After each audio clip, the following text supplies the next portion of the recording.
Ayer cuando salió de la Quinta de Olivos, donde se había reunido con Alberto Fernández, también allí adentro estaba Máximo Kirchner, Sergio Massa, el presidente de la Cámara de Diputados, reconoció parte o contó parte de la charla del presidente de la Nación junto a legisladores del PRO, charla mediante la tecnología. En algún momento dio un textual de lo que Alberto Fernández le dijo a los legisladores. Pensar distinto está bien, eso no tiene que llevar a antagonismos muy marcados, a esta grieta que la sociedad empezó a repudiar. Tuvo relación con lo que fue tema la semana última, con los ya denominados discursos del odio. Hay dos riesgos sobre el tema. El primero es que se confunda lo siguiente: la razón en sí de la política es polemizar. La política en sí intrínsecamente guarda la idea de encontrar pensamientos distintos. Por otro lado, el otro riesgo es justamente que se dé a creer que lo que no se permite es la libertad de expresión. Creo, en definitiva, que cada uno entiende, ¿no? Que cada funcionario de la política, cada incluso integrante de los medios entiende los límites. Todo tiene su actualidad y aquí estamos con Ayelén Oliva como hasta incluso para darle una mirada internacional al asunto. ¿Hasta qué punto es todo esto? ¿Hasta qué punto es importante todo esto? Yo creo que hay una diferencia muy marcada que está dada en la responsabilidad. Mayor responsabilidad tienen quienes gobiernan, quienes gestionan, menor responsabilidad asumen aquellos que simplemente se transforman en especialistas o columnistas, ¿no? Especialistas de la opinión, columnistas. Miren cómo será que esa grieta que se va rompiendo, por lo menos desde la idea, algunos gobernantes, tuvo la coincidencia de Santiago Cafiero y Diego Santilli, es decir, el jefe de gabinete de la Nación y el vicejefe de gobierno de la Ciudad de Buenos Aires. Simplemente a manera introductoria, como para ya pasar con Ayelén, esto es lo que decía Santiago Cafiero. Lo que vimos nosotros es un poco lo que había anticipado, me parece, el presidente, esto de si se empieza a instalar un discurso de odio, hay que rápidamente ir desarmándolo esto porque, bueno, termina pasando lo que sucedió ayer, que se terminan agrediendo a periodistas, se termina agrediendo al que piensa distinto. Eso claramente es algo repudiable y es algo que no contribuye para nada a la democracia, a las instituciones, al diálogo democrático y mucho menos a la reconstrucción que tenemos que hacer los argentinos y argentinas una vez que pase el coronavirus. Nosotros no solo hablamos de diálogo político, nosotros lo instrumentamos.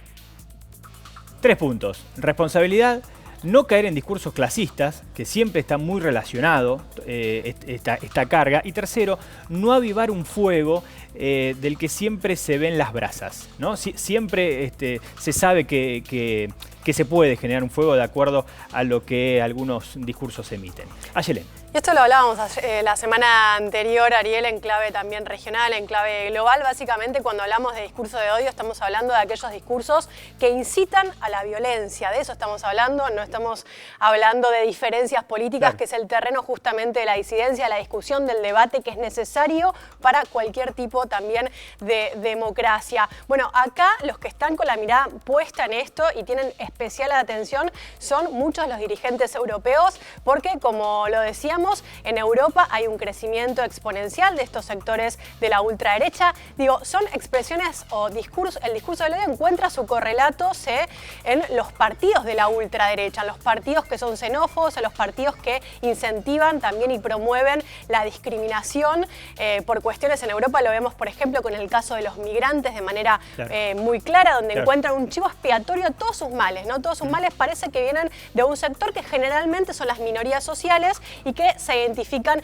en esos lugares. Y por supuesto esto, digamos, no solamente en el caso de Europa, en el caso de Estados Unidos, también puede suceder en el caso de América Latina, donde empieza a haber un descontento con las democracias liberales, no encuentran su anclaje político o su representación política de los anclajes políticos tradicionales, y ahí, bueno, pueden encontrar su correlato en los partidos de la ultraderecha, ¿no?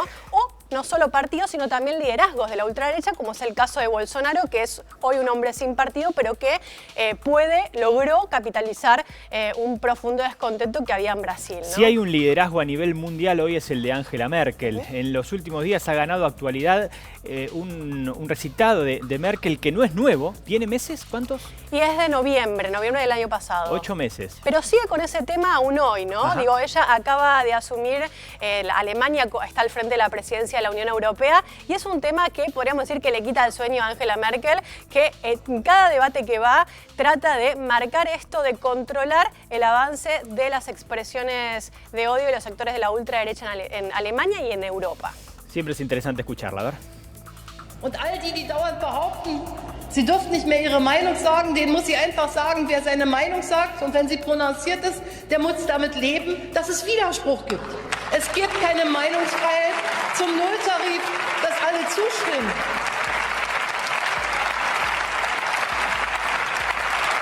Aber die Meinungsfreiheit kennt Grenzen.